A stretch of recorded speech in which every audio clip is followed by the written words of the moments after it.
Hello అండి, నేను ఇప్పుడే బార్బరిక్ సినిమాకి వెళ్ళాను. థియేటర్లో 10 మంది ఉన్నారు. 10 మంది దగ్గరికి వెళ్ళి నేను డైరెక్టర్ అని చెప్పకుండా ఒక్కొక్కరికి అడిగాను, భయ్యా సినిమా ఎలా ఉంది?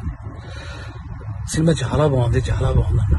నిజం చెప్పండి భయ్యా, నేను డైరెక్టర్ని అని అంటే, సార్ డైరెక్టరా మీరు అని హక్ చేసుకుని సినిమా చాలా బాగుంది సార్ అని అంటే నాకు కళ్ళలో నీళ్ళు ఆగలేదు.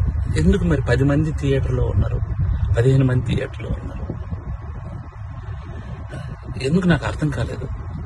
అంటే ఏం చేస్తే వస్తారు? నేను ఇంత 2.5 ఏళ్ళు పిచ్చుకొక్కలా కష్టపడ్డాను. 2.5 ఏళ్ళు. మీకు కూడా చెప్పాలి, నేను నిన్న సాటర్డే ఆఫీసులో చిన్న మనస్తాపం అయింది. థియేటర్కి ఎవరు రావట్లేదని చెప్పేసి ఇంటికి వెళ్ళాను. మా ఆవిడ సినిమా 4:40 షోకి వెళ్ళింది. నేను 5 o'clockకి ఇంటికి వెళ్ళిపోతున్నాను చెప్పాను. నువ్వు సినిమా చూసిరా, నేను ఇంటికి వెళ్తున్నాను అన్నాను భయ్య. మా ఆవిడ పరిగెత్తుకొని వచ్చేసింది భయ్య. నాకు అప్పుడు అనిపించిపోయింది, నేను ఎక్కడ మనస్తాపానికి చెంది ఆత్మహత్య చేసుకుంటారేమో అని వచ్చేసింది భయ్య. అది 2.5 ఏళ్ళ కష్టం తనకు తెలుసు.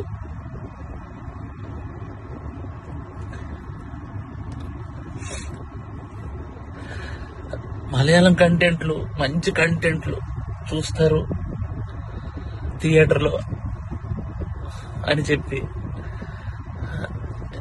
చేశాను భయ్య. నేను కాన్ఫిడెన్స్ తో ఒక మాట అన్నాను భయ్య జనాలందరికీ, సినిమా కానీ మీకు నచ్చకపోతే నా చెప్తే నేను కొట్టుకుంటా అన్నా. నా చెప్తే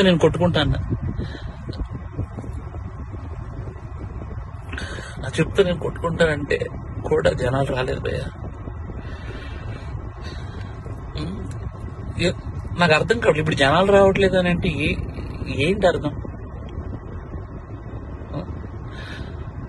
పని చేస్తా భయ్య, నేను ఇలా కాదు, నేను మలయాళం ఇండస్ట్రీకి డైరెక్ట్ వెళ్ళి అక్కడే సినిమా తీసుకొని ఒక తెలుగు ఆడియన్స్ గా ప్రూవ్ చేయడానికి వస్తాను భయ్య. తెలుగు ఆడియన్ కి సినిమా తెలుగు తీస్తే ఎలా ఉంటుందో చేసుకొని వస్తాను భయ్య. మీరు మలయాళం సినిమాలు అయితేనే వస్తున్నారు భయ్య, అర్థమైపోయింది నాకు. అంటే పరభాష చిత్రాలు కంటెంట్ సినిమాకి ఒక్కసారి వెళ్ళి బాగాలేదంటే నేను ఒప్పుకుంటా భయ్య. మీరు సినిమాకే రాకపోతే నేను అసలు బాగాలేదు బాగుందో నాకేం తెలుస్తుంది అసలు? నాకు ఎలా